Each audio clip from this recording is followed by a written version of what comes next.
Soya keema chapati பண்ண போகிறோம். இது வந்து சுடுதண்ணில் போட்டு நல்லா புனிஞ்சு வச்சுருக்கேன். இது மிக்சியில் போட்டு அரைச்சிட்டு வந்துடலாம்.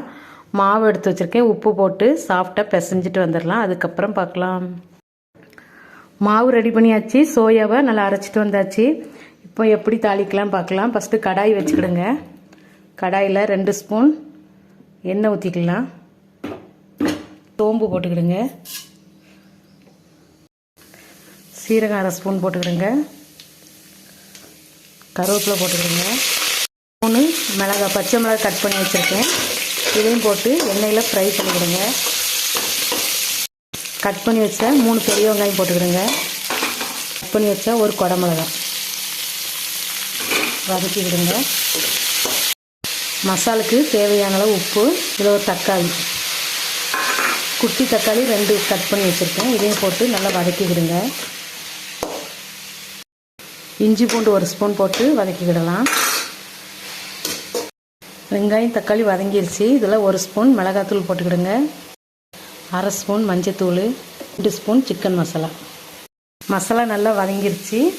இனி நம்ம அரைச்சி வச்ச சோயா கீமா போட்டுக்கிடுங்க. நல்லா மிக்ஸ் ஆகணும். அந்தளவுக்கு பிரட்டணும். மசாலாவோட சோயா கீமா மிக்ஸ் பண்ணியாச்சு. இறக்கும்போது கொஞ்சம் கொத்தமல்லி இலை, புதினா இலை போடுங்க. அப்போ தான் ஃப்ளேவர் நல்லாயிருக்கும். சோயா கீமா மசாலா சூப்பராக ரெடி பண்ணியாச்சு. இனி வந்து அடுப்பை ஆஃப் பண்ணிடலாம். ஆஃப் பண்ணிவிட்டு நம்மளுக்கு ஒரு சப்பாத்தி செய்கிற அளவுக்கு கொஞ்சம் ஒரு கரண்டி எடுத்து ஆற வச்சுக்கலாம்.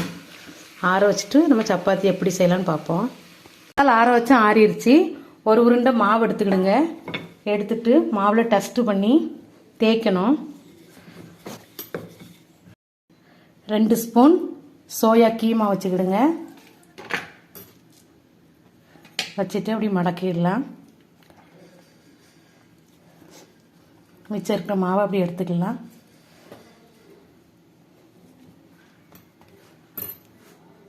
கொஞ்சம் மாவு போட்டு தேய்ச்சிக்கலாம்.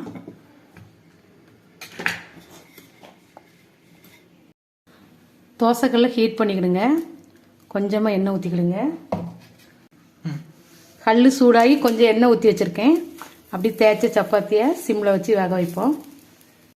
2 பக்கமும் மாற்றி போட்டு சூப்பராக வெந்துருச்சு பாருங்க. சுவையான டேஸ்டான சோயா கீமா சப்பாத்தி சூப்பராக ரெடி பண்ணியாச்சு. இது டிராவல் கூட எடுத்துகிட்டு போங்க. சாப்பிட்றதுக்கு சூப்பராக இருக்கும். இந்த வீடியோ பிடிச்சிருந்தா லைக் பண்ணுங்கள், ஷேர் பண்ணுங்கள். புஷ்பா குக்ஸுக்கு சப்ஸ்கிரைப் பண்ணுங்கள். அடுத்த வீடியோவில் பார்க்கலாம்.